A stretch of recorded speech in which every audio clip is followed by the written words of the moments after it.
नमस्कार साथियों, स्वागत है आप सभी का आपके अपने YouTube channel Dhanraj short hand academy steno classes में। दोस्तों, आज का हमारा डिक्टेशन है राजस्थान हाई कोर्ट स्टेनोग्राफर भर्ती 2020 टेस्ट सीरीज लीगल डिक्टेशन। गति 80 शब्द प्रति मिनट। डिक्टेशन स्टार्ट होगी 5 सेकंड बाद। स्टार्ट। जैसी आवश्यकता थी जो कि एक कंपनी के विभिन्न संगठनों को प्रयोज्य है, विराम। कंपनी न केवल भारत सरकार का एक उद्यम है, बल्कि यह पेट्रोलियम, रसायन तथा उर्वरक मंत्रालय, भारत सरकार के प्रशासनिक नियंत्रण के अधीन भी है, विराम। इसके निदेशक मुख्य रूप से सरकारी सेवा से नियुक्त होते हैं। संगम के अनुच्छेद का अनुच्छेद 26 क यह अधिकथित करता है कि भारत के राष्ट्रपति समय समय पर ऐसे निर्देश एवं अनुदेश जारी करने के हकदार होंगे जैसा कि कंपनी के कारोबार तथा मामलों के प्रशासन के बारे में आवश्यक समझा जाएगा, विराम। उसका अनुच्छेद 7 क यह उपबंध करता है कि भारत के राष्ट्रपति अन्य विद्यमान उपबंधों के अध्ययन एक या अधिक निदेशक कंपनी के लिए ऐसी अवधि के लिए और ऐसे निबंधनों एवं शर्तों पर नियुक्त करने के लिए हकदार होंगे जैसा कि भारत के राष्ट्रपति समय समय पर आवश्यक होने का विनिश्चय करते हैं, विराम।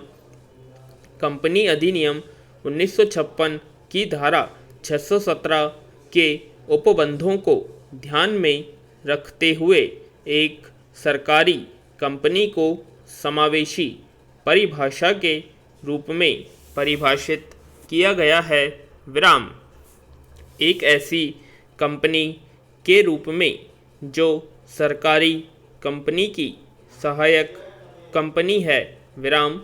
अपीलार्थी कंपनी अनुदान के रूप में तेल उद्योग विकास बोर्ड से सहायता अनुदान प्राप्त कर रही थी, न कि ऋण के रूप में, विराम। कंपनी के कुछ उत्पाद वास्तव में एकाधिकार वाले उत्पाद हैं जिनका उपापन तथा संवितरण पेट्रोलियम मंत्रालय, जो केंद्रीय सरकार के अधीन है, के सीधे नियंत्रण में है, विराम। अपीलार्थी कंपनी के नीतिगत सभी मामले और संविधान के विषय केंद्र सरकार द्वारा विनियमित होते हैं, विराम। केंद्र सरकार अपर निदेशकों तथा निदेशकों की नियुक्ति पर नियंत्रण रखती है और उनके पारिश्रमिक आदि भी राष्ट्रपति के निर्देशों से नियत किए जाते हैं और प्रबंध निदेशक के आवासीय स्थान, उसके प्रवहन, सतर्कता, कमजोर वर्ग के कल्याण आदि के प्रश्न पर भी यह लागू होता है, विराम। अपीलार्थी कंपनी का कामकाज अत्यधिक लोक महत्व का है। इसके अधिकांश शेयर एक सरकारी कंपनी द्वारा धारित हैं, विराम। इसके दिन प्रतिदिन के कामकाज तथा संचालन निदेशक बोर्ड के द्वारा किए गए निर्णयों तथा कार्य पर निर्भर नहीं करते। वस्तुतः उक्त निर्णय या तो राष्ट्रपति के निर्देशों के अधीन लिए जाते हैं या फिर प्रशासनिक मंत्रालय अथवा वित्त मंत्रालय द्वारा जारी किए गए अनुदेशों के अनुसार लिए जाते हैं, विराम। इसका मूल कार्य तेल उद्योग से संबंधित है, जो सामान्य तौर से सरकारी कंपनियों के द्वारा किया जाता है।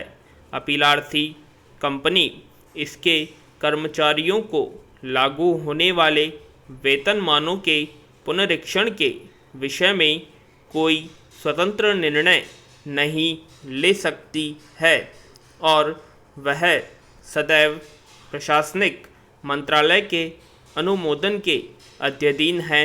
विराम। कंपनी का वार्षिक बजट भी केवल तभी पारित किया जाता है यदि वह प्रशासनिक मंत्रालय द्वारा अनुमोदित कर दिया जाता है। विराम पैरा। अभिलेख पर उपबंध सामग्री से यह स्पष्ट है कि अपीलार्थी कंपनी के सभी पूर्णकालिक निदेशक भारत के राष्ट्रपति द्वारा नियुक्त किए जाते हैं और यह संसूचना भी प्रशासनिक मंत्रालय के माध्यम से होकर गुजरती है। विराम। अपीलार्थी कंपनी इसकी मासिक तथा अर्धवार्षिक पालन रिपोर्ट पेट्रोलियम मंत्रालय भारत सरकार को देने के लिए बाध्यताधीन है। विराम। आशा करते हैं आप सभी को डिक्टेशन पसंद आई होगी, तो प्लीज़ कमेंट बॉक्स में कमेंट करें और यदि आपने हमारे चैनल को सब्सक्राइब नहीं किया सब्सक्राइब करें, बेल आइकन को प्रेस करें एंड वीडियो को लाइक और शेयर करना ना भूलें। धन्यवाद।